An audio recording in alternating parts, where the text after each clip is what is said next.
자, 오늘 시편 3편 1절부터 잠깐 보면 그 3편 1절 위에 한번 읽어보세요. 여호와여 나의 대적이여. 그러니까 그거 말고 그 1절인데 그 바로 위에 이제 표제라고도 하는데 다윗이 그의 아들 압살롬을 피할 때 지은 시. 여기 원래 원문에 다 들어가 있다고 그래요. 그러니까 그 시에 대한 설명인데 그 다윗이 아들 압살롬을 피할 때 지은 시. 그러니까 여기서 이제 그 다윗과 아들이라는 관계가 나와요. 이게 오늘 이제 말할 것은 그 2절에 보면 2절에 많은 사람이 나를 대적하여 말하기를 그런 하나님께 구원을 받지 못한다 하나이다라고 하는 구원에 관한 문제인데 이제 혈육이라는 그런 관계성하고 구원의 어떤 관계, 그러니까 참된 구원을 설명하기 위해서 하나님이 혈육이라는 관계를 동원하시는 거예요. 구원이 무엇인지를 인간 관계를 통해서 간접적으로 이제 표현하는 그런 양상이기도 한데 이제 더 중요한 것은 이제 구원도 하나의 과정이에요. 구원도 하나의 과정이고 그러니까 최종적으로는 이제 계시라고 하는 게 뭐냐면 이제 하나님이 애초부터 마음에 두고 있었던 계획, 그게 이제 계시거든요. 그러니까 지금 보이는 모든 세계는 우리가 이 보이는 모든 세계에 존재하고 활동성을 다 이해를 못해요. 쉽게 말하면 수영자분이 왜 태어났는가? 그걸 설명 못해요, 본인이. 그럼 엄마 아빠가 물어보면 아냐? 몰라요, 모르시고. 그러니까 나의 존재도 설명을 할 수가 없고 내 인생의 앞으로 미래에 대해서도 우리는 알 수가 없어요. 그러니까 우리는 뭐 모르는 것도 천지죠.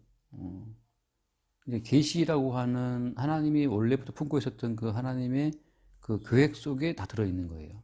그래서 계시 안에서만 보이는 모든 세계의 의미가 드러난다는 거죠. 하늘의 해와 달과 별들 우리는 모르죠. 그래서 이제 그 욥이 자기 인생에 대해서 이제 불만을 발할 때 불평할 때 그때 하나님이 나타나셔서 욥한테 하신 질문들이 그러니까 욥이 하는 그 불평 불만에 대한 답을 주신 것이 아니고 오히려 하나님이 역으로 질문을 막 해요. 사실 질문을 하니까 욥이 아는 게 아무것도 없는 거야. 광야에 내리는 비에 대해서도 안 모르고 뭐 짐승 타조에 대해서 뭐 악어에 대해서 뭐 아는 게 아무것도 없어요. 그러니까 이제 우리는 아는 게 아무것도 없다. 근데 이제 하나님께서는 그런 질문을 하신 이유가 광야에 왜 비가 내리는지 아느냐? 당연히 모르지. 내가 나의 말처럼 우리한테 의미가 있는 것은 내가 갖고 있는 내 텃밭에 비가 와야 우리는 의미가 있거든요. 근데 하나님께서 광야에 비를 내린다고 나랑 아무 상관이 없어. 세월호 애가들이 죽었다? 우리하고 별 상관이 없잖아요. 뭐 미국의 부시 대통령이 저 대통령이 세월호 죽은 거하고 뭐 연관 있겠어요? 그러니까 우리는 이 모든 세계에 대해서 세월호가 왜 가라앉지 않느냐? 근데 우리는 모르지. 모든 우주 만물에 대한 존재의 의미, 또 지금도 이렇게 운행되고 있는 그 모든 의미에 대해서는 계시 속에서만 밝혀져요. 이제 하나님께서는 원래 품었던 그 자기의 계획과 뜻을 다 계시에 담아놓고 그걸 이제 다 가리고 있는 거거든요.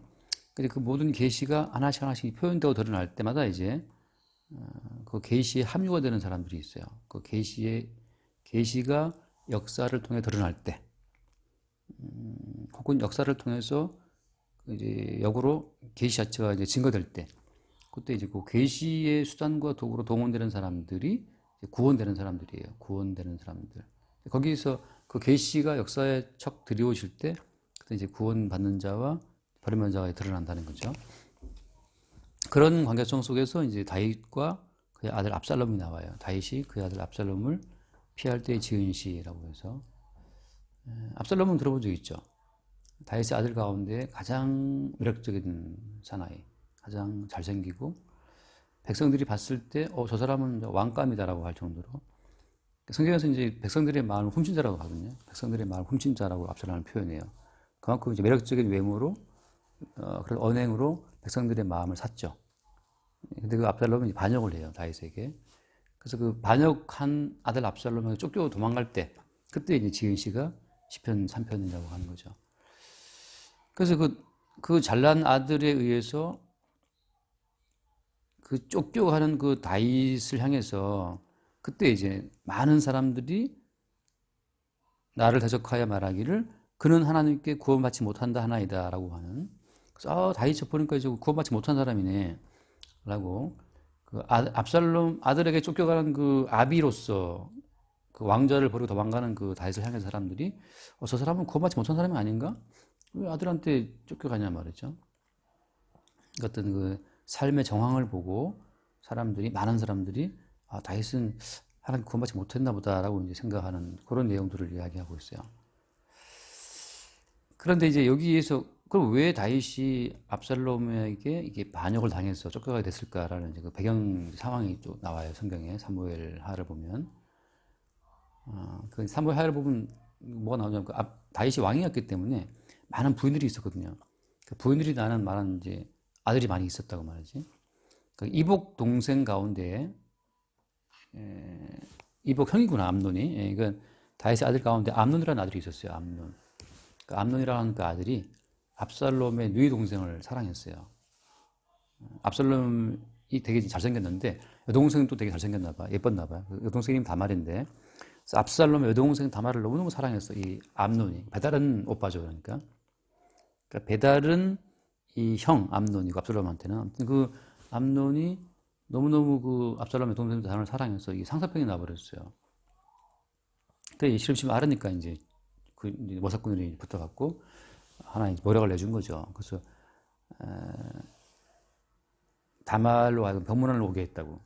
그래서 다말이 이제 병문안을 와서 그 음식을 좀 준비해 왔는데 그 다말이 병문안 왔을 때 그때 이제 문을 걸어 잠그고 이 암논이라고 하는 배달한 이 오빠가 다말을 이제 시키면 강간을 해요. 성폭력을 하거든.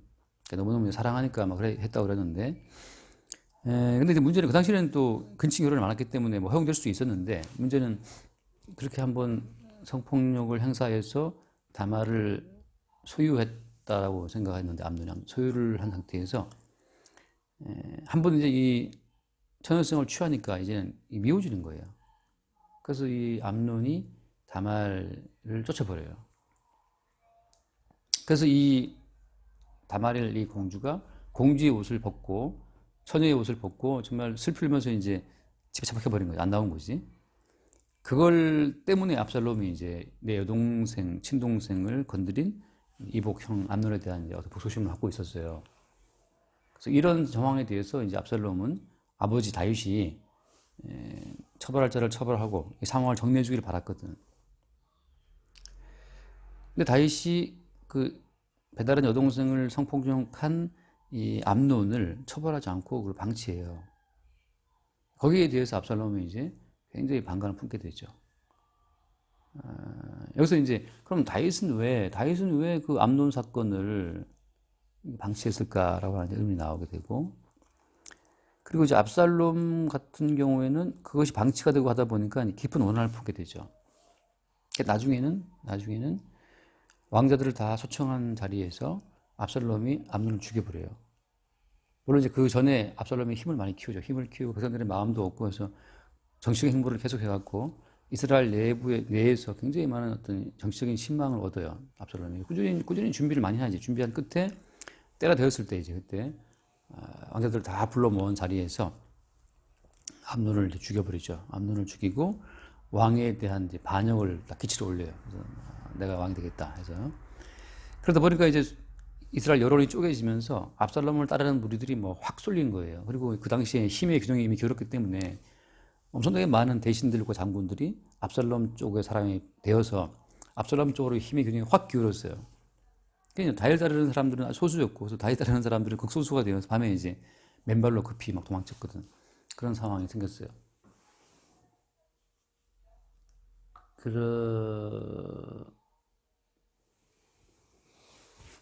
그런 상황이 생기면서 이제 상황이 악화가 됐거든.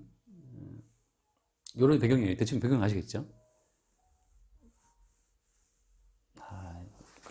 배경이 근데 이 다윗은 이제 왜 그러면 다윗은 방치했을까?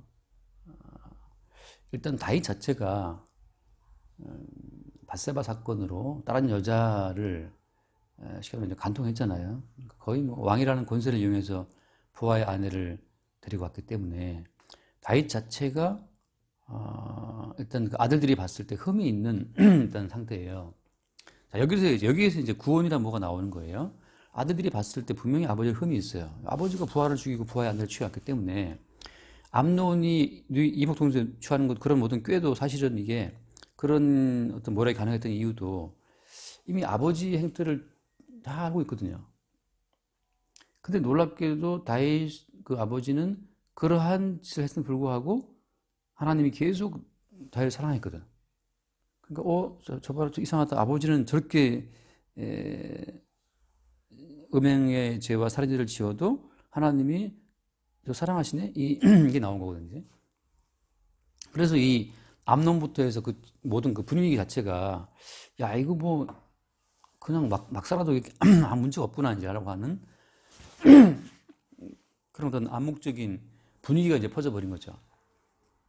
그래서 이제 암론 측근들이 모략을 위해서 다말을 성폭력을 해도 괜찮은 것으로 이제 이게 막 몰아간 거거나 말이지.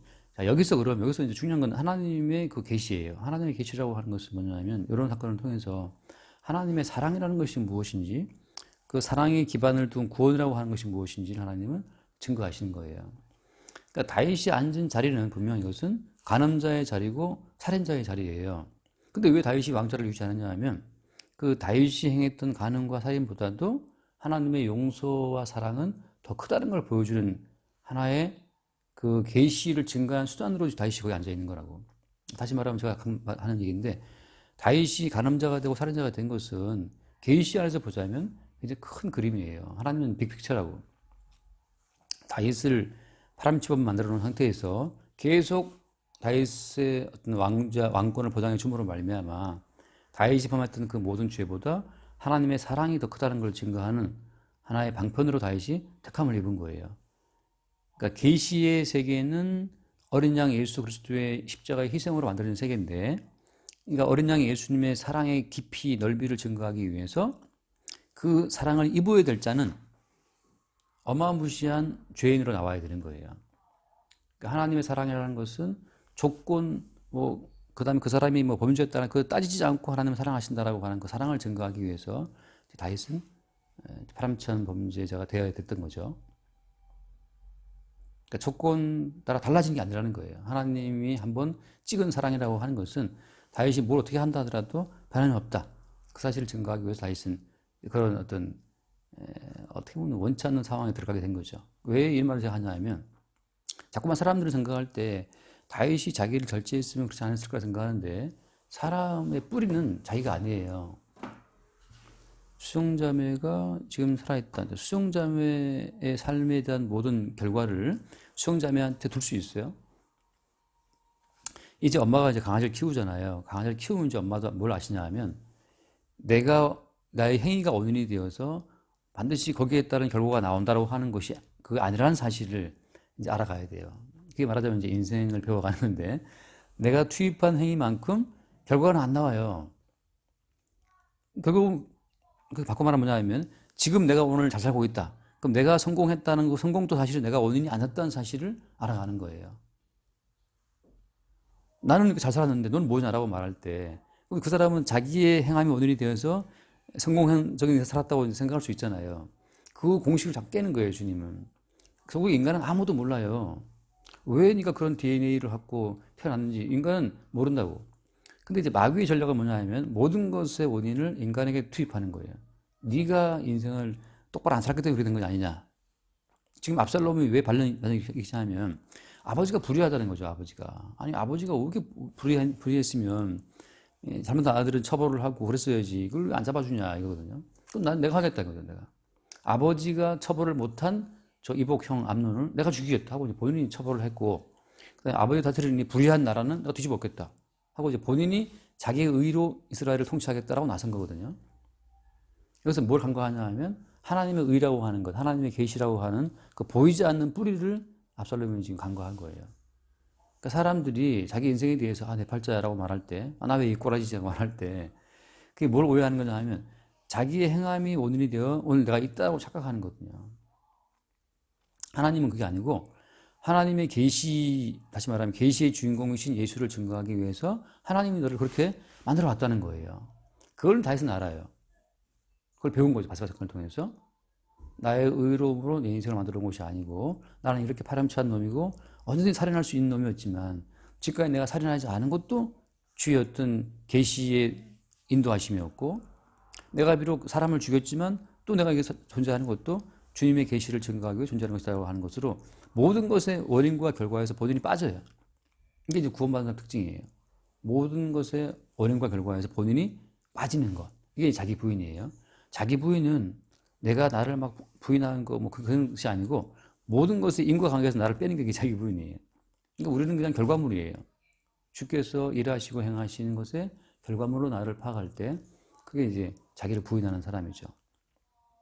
그러면 그럼 다 빠져보면 우리는 삶의 의미가 뭐냐? 삶의 의미는 우리의 삶을 통해서 계속해서 그 보이지 않는 원인이 되시는 예수 그리스도를 끄집어내는 것, 그걸 증거하는 것, 그게 이제 우리 삶의 의미가 되는 거예요.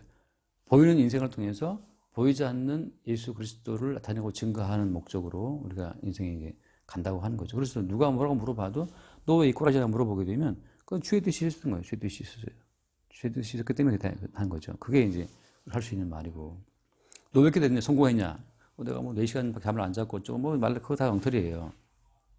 너는 왜 뭐 이혼을 했니? 너는 왜 싱글이니? 뭐 요즘 뭐 미우새라고 뭐 미운 노루새끼가 나오더라고. 거기 보면 이제 결혼했다 실패한 싱글들하고 하지 않은 노총각 막 나오고 뭐 떠들떠 토론하는 거 봤어요. 돌아온 싱글 돌싱들하고 결혼 안 하는 애들하고 뭐 이렇게 대화하는 얘기 들어보니까 참 다들 무엇을 헤매냐 하면 다들 자기 인생의 원인을 자기라고 생각하는 데서부터 이제 이게 골치가 아픈 거예요. 거기서 아무도 보이지 않는 원인에 대해서 어떤 아는 자는 없어요. 자, 그래서 지금 압살롬이 다윗을 반역하는 이유도 보이는 아버지만을 주목한 거죠. 그래서 보이는 아버지가 보이는 사건을 처리 못했기 때문에 본인이 처리한다고 나서는 거라고 그러죠. 거기에서 어떻게 하나님은 요 압살롬을 피할 때 지은시라고 하는 요 과정을 통해서 구원이 무언지를 이제 하나님은 드러내시는 거예요. 그래서 아까 봤던 2절처럼 많은 사람이 나를 대적하여 말하기를 하나님께 구원을 받지 못한다라고 말한다. 그게 사람들의 이제 암묵이라고 하는 거지. 그래서 그 사람이 실패했어. 그 사람은 구원받지 못한 사람. 그 사람이 망했어. 그 사람이 버림받은 사람. 이렇게 생각하는데 지금 다윗이 보좌를 도망치고 있단 말이에요. 그래서 사람이 생각할 때 다윗은 이제 늙었고 뭐 전에 전체도 있고 이제 구원받지 못하는구나라고 이제 생각한다는 거죠. 근데 나중에 그 뒤에 보면 나오지만 결국은 다 이 3편 끝이 어떻게 끝나요? 끝이 8절 보면 나오지만 8절에 구원은 여호와께 있사오니 라고 나오거든요. 결국은 구원이라고 하는 것이 인간의 어떠함에 있지 않고 처음부터 구원은 하나님의 계획 가운데 언약 가운데 계시 가운데 구원이 있었다는 것을 지금 다윗이 시편 가운데 고백하고 있는 거예요. 인생에 곡절이 많지만 우여곡절이 많지만 그러나 구원은 여호와께 있다. 이걸 이제 다윗이 이 압살롬 사건을 거치면서 이 시로 고백하고 있는 거예요. 그러니까 저는 내가 주일 오후에 그런 얘기 했나. 하나님의 복을 받은 사람은 야곱이었거든요. 에서와 야곱 가운데 기억나죠? 근데 누가 집을 나가게 됐어요? 야곱이 집을 나가게 됐어요. 아버지 그 재산을 하나도 못 챙기고 엄마의 돈 2억도 못 챙기고 그냥 나가게 생긴 거라 이게. 그래서 이제 아니 복 받은 사람이 다 입고 나갔다고. 원래 리브가가 야곱을 꼬셔갖고 아버지를 속여서 이제 할 때는 그 이삭의 많은 재산을 다 야곱이 받을 걸 알고 했는데 오히려 야곱은 빈털터리로 머나먼 길을 떠나서 기나긴 세월을 일어나게 되거든요. 험악한 세월을 보내게 된다고. 그러니까 여기서 이제 생각할 때는 야곱은 구원하지 못했나 보다라고 생각할 수 있죠. 동네산 생각할 때는 역시 큰아들 이삭이 받았다고 생각할 수 있는데 야곱은 빈털터리로 이제 쫓겨가는 입장이 돼 있었던 거고. 근데 여기서 이제 구원이라는 건 뭐냐? 구원이라고 하는 것은 축복이라는 것은 축복이라고 하는 것은 하나님의 계시에 얽혀 들어간 사람이 축복이에요. 그 계시의 내용은 이게 예수님의 사랑이라는 것을 증거하는 용도로 그 사람이 부름받았다고 하는 거. 그러니까 이게 여기서 지금 그 사람이 뭐 돈을 많이 벌었다. 그건 아무 문제가 안 돼요. 나사로는 거지로 살았지만 계시를 드러내는 용도로 이제 등장하게 되고 어떤 이야기 속에 마찬가지로 어떤 사람은 죽고 어떤 사람은 왕이 되고 총리가 되고 뭐 다양하게 움직이고 있지만 결국은 예수님의 계시의 세계를 드러내는 용도로 합류가 되는 사람은 그건 이제 구원받은 사람이고 복받은 사람이에요. 그러니까 축복이라고 하는 것은 예수 그리스도의 계시에 얽혔느냐. 마치 비유적으로 말하면 어떤 감독이 영화를 찍는데 그 감독이 만든 영화에 합류가 되느냐. 그게 이제 문제거든. 그 감독이 만든 그 배역 가운데 어떤 배역인지는 사실 안 중요해. 그 감독 주님의 계시에 엮여서 계시를 증거하는 용도로 부르심을 받은 것이 구원이라는 거죠. 그러니까 아까도 말한 것처럼 나의 주체되면 이제 빠지는 거예요.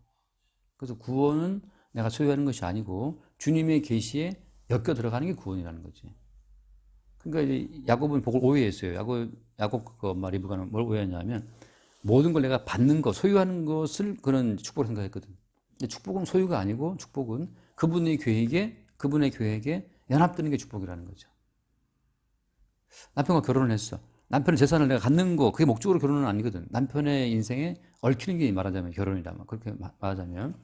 이게 이제 예수 그리스도의 계시에 얽혀 들어가는 것이 축복이라고 하는 거죠. 그래서 그 많은 사람이 생각할 때, 이 사람 버림받았구나. 똑같아요. 이게 다 예수님께 연결되거든. 예수님이 십자가에 죽을 때 사람들은 예수를 오해하죠. 그 사람이 이제 망한다라고. 그런 것처럼 이 땅의 사람들은 어떤 축복과 구원을 어디에 초점을 두고 생각을 해요?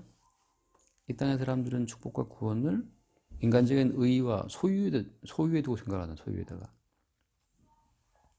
지금 압살롬이 다윗에게 반역하게 된 그 동기는 아까 말했다시피 여동생 그 강간 사건이었어요. 근데 압살롬은 왜 근데 다말 사건에게 분개하죠? 압살롬이 분개하는 이유는 다말이 누구이기 때문에? 내 동생이기 때문에. 그럼 다윗은 왜 이 사건을 처리를 못했어요?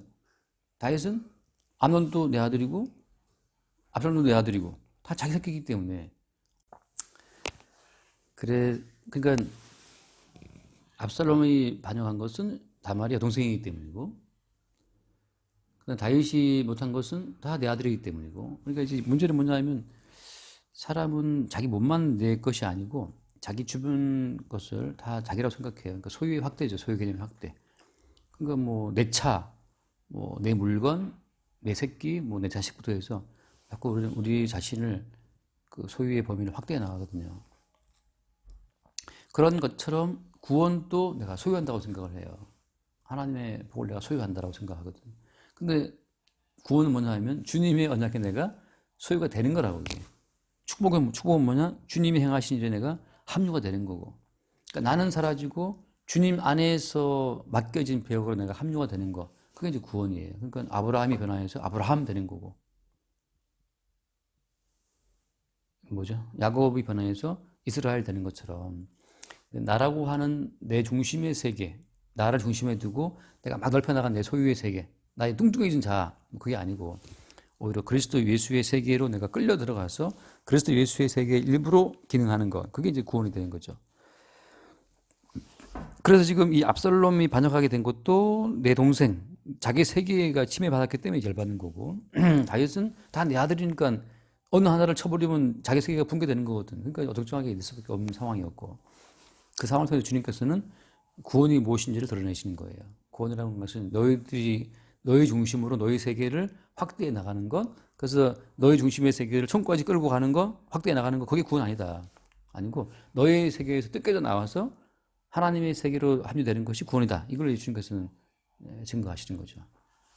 그래서 가끔씩 어제도 잠깐 어떤 분 대화하는데 이게 치매가 와버리면 어떻게 되느냐. 이게 이제 그 한들 고민이에요. 예수 믿는 사람들이. 예수를 내가 주로 고백해야 시인해야 된다 그러는데 내가 치매가 왔다. 그럼 내 구원 어떻게 되는 거지? 그게 염려할 거 없는 것이지. 구원을 내가 소유한다고 생각하면 내가 구원을 관리해야 되잖아요. 내가 구원을 소유하게 되면 내가 예수를 내가 잃어버리면 내 구원 날아가 버리는 거거든. 근데 구원은 내가 소유하는 것이 아니고 내가 주님의 계시에 합류가 되는 게 구원이기 때문에 내가 치매가 와도 치매된 상태로 이미 주님의 계시의 일부로 내가 합류가 되어 있는 거예요. 그럼 이제 벽에다 똥칠을 하면서 어때요? 똥칠하면서 저렇게 벽에 똥칠할 정도로 자기 의식이 없는 인간도 내가 사랑한다라고 하는 주님의 사랑의 증거물로 그 사람이 등장할 수가 있는 거고, 다윗처럼 밧세바를 뭐 간통하고 뭐 부활시켰던 저런 나쁜 놈도 내가 사랑한다라고 하는 주의 사랑을 증거하는 정도로 다윗의 인생에 쓰이는 거예요. 근데 우리는 이제 바른 삶을 살아야 되고 의로운 삶을 살아야 되고 나는 뭐 청명대로 살아야 되고 그러는데 주님께서는 그게 청백리로 사는 너의 의를 자랑하는 것이 문제가 아니고 예수 그리스도의 사랑을 증거하는 용도로 네가 부름받았다. 이게 중요한 거거든요. 그러니까 우리 개인이 챙기는 우리 개인적인 의로움이라고 하는 것은 주님 보시기에는 큰 의미가 없어요.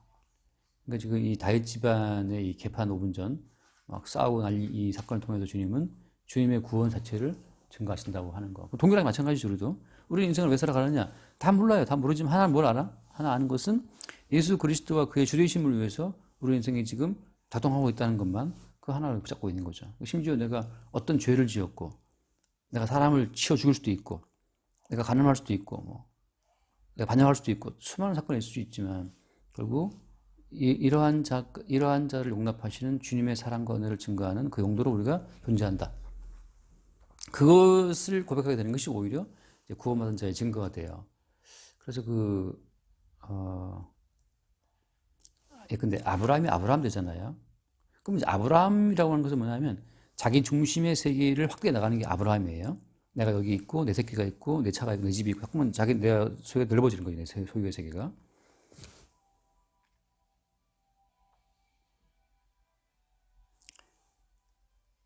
그게 아브라함이라면 이제 아브라함 뭐냐면 아브라함은 그런 아브라함을 밖에서 보게 되는 그게 이제 아브라함이에요. 이제 구원받은 아브라함인데 성령으로 말미암아서 계시 안에서 존재하는 새로운 자기 자아를 보게 된 게 이제 아브라함이에요. 근데 성령 안에서 계시의 세계의 일부로 합류가 된 그 상태에서 아브라함을 보게 되면 아브라함이 얼마나 아브라함이 자기 몸 중심인지, 얼마나 아브라함이 자기 자신을 중심으로 세계를 파악하는지를 볼 수가 있는 거죠. 그저 내 새끼 하고 있었는데 하나님께서 너희 독자 이삭을 바쳐라 하거든. 그럴 때 이제 독자 이삭을 바치게 되는 그 상태가 말하자면 이제 아브라함인 거예요. 아브라함 입장에서 절대 바칠 수가 없죠. 내 새끼고 나의 일부고 내 신체의 일부고 내 소유의 일부이기 때문에. 부자들이 돈을 아끼는 이유는 그 돈이 그 소유가 곧 자신이기 때문에 그렇거든요. 자신이기 때문에. 우리가 차를 몰면 거의 뭐 내 손발 기능처럼 차가 움직이거든. 하나가 됐기 때문에. 그런 것처럼 이제 돈이 내 소유가 돼버리면 돈은 곧 나의 일부예요. 그러니까 나의 일부가 된 돈을 내가 자를 수가 없지. 그런 것처럼. 근데 그게 아브라함이라면 계속 우리는 수시로 이제 구원받지 못하고 버림받아 마땅한 옛 자아를 보게 되죠. 근데 성령으로 말미암아 계시 합류가 돼버리면 저것이 옛 자아의 모습이구나. 다시 말하면 저런 자존심적인 인간을 대신해서 주님이 십자가에 죽으셨구나 라고 하는 예수님의 십자가 사랑을 보게 된다는 거죠. 거기서 자꾸만 이제 우리는 예수님의 사랑을 증거하게 되는 용도로 우리 변화된 자, 거듭난 자로서 옛 자를 보게 되죠. 그러니까 여기서 중요한 것은 우리가 인위적으로 그 옛 자를 막 바꿔 나가는 건 말도 안 되는 거예요. 못 바꿔 절대. 그냥 성깔 부르죠. 우리는 막 싸우게 되는데 그 변화받지 못한 그 자를 보면서 우리는 뭘 증거한다? 저런 변화받지 못한 자를 대신해서 주님이 주었다고 하는 예수 십자가의 사랑을 발견한 용도로 변화받지 못한 우리의 옛 자의 모습을 보게 되는 거예요. 그러니까 우리는 너 왜 이렇게 살았어? 너 가늠했잖아. 사람 죽였잖아. 할 때 그래서 주께서 대신 죽으신 것이다 라고 예수를 증거하는 용도로 다윗은 자기의 보좌를 증거하게 되는 거예요. 다윗은 그런 보좌, 그래서 다윗의 보좌라고 하는 것은 그 은혜의 보좌예요. 나는 사람을 죽였고 가늠했지만 이런 나를 위해 대신 죽으신 예수로 말미암아 내가 여기 왕위에 있다라고 하는 거. 대신 죽으신 예수의 은총을 증거하는 용도로서의 왕좌가 되는 거죠. 그걸 압살롬은 오해한 거예요. 넌 아버지는 왜 의로움을 펼치지 않느냐? 아니에요. 다윗은 의로움을 펼치기 위한 게 아니고 예수 그리스도의 속죄의 사랑, 그 사랑을 증거하기 위해서 다윗은 왕위에 앉아 있는 거고 압살롬은 자기 몸 중심의 의로움을 구현하기 위해서 왕자를 노린 거고 그 차이예요. 그러니까 자기 세계 중심의 의를 위해서 그리스도 예수의 중심의 사랑의 세계에 덤비다가 이제 파멸로 가는 것이 이제 압살롬의 인생이 되는 거죠. 그래서 구원은 내가 소유하는 것이 아니고 예수님의 계시의 세계에 내가 끌려 들어가서 그분의 세계에 합류가 되어서 그 세계를 증거하는 용도로 우리 인생을 쭉 보게 되는 것. 그것이 구원받은 자의 인생이라고 하는 거죠. 여기까지 합시다.